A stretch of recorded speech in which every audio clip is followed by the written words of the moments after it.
ராமர் கோவில் குடமுழக்கு விழாவை ஒட்டி அயோத்திக்கு 130 சிறப்பு விமானங்கள் இயக்கப்படும் என்று அறிவிக்கப்பட்டுள்ளது.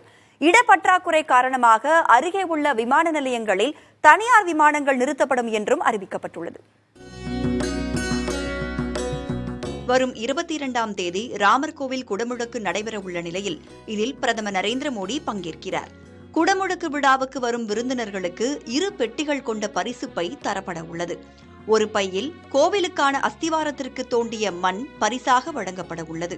மற்றொரு பையில் பசுநெய்யில் தயாரிக்கப்பட்ட 100 கிராம் லட்டு, சரையு நதிநீர் கொண்ட பாட்டில், வழிபாட்டு புத்தகமும் பரிசாக தரப்பட உள்ளது.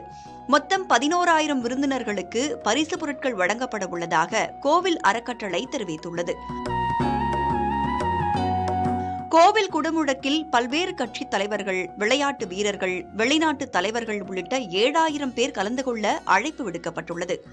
அயோத்தியில் புதிதாக கட்டப்பட்ட மகரிஷி வால்மீகி சர்வதேச விமான நிலையத்தை டிசம்பர் மாதம் 30ஆம் தேதி பிரதமர் நரேந்திர மோடி திறந்து வைத்தார். விழாவுக்காக 100க்கும் அதிக விமானங்கள் வரும் என்று எதிர்பார்க்கப்படும் நிலையில் அயோத்தி விமான நிலையத்தில் இடப்பற்றாக்குறை ஏற்படும் என்று அதிகாரிகள் தெரிவித்துள்ளனர். இதனால் பயணிகளை இறக்கிவிட்ட பின் லக்னோ, வாரணாசி, குஷிநகர், பாட்னா, டெல்லி உள்ளிட்ட விமான நிலையங்களில் விமானங்களை நிறுத்துமாறு கேட்டுக் கொள்ளப்பட்டுள்ளது. புதிய தலைமுறைக்காக செய்தியாளர் ராஜீவ்.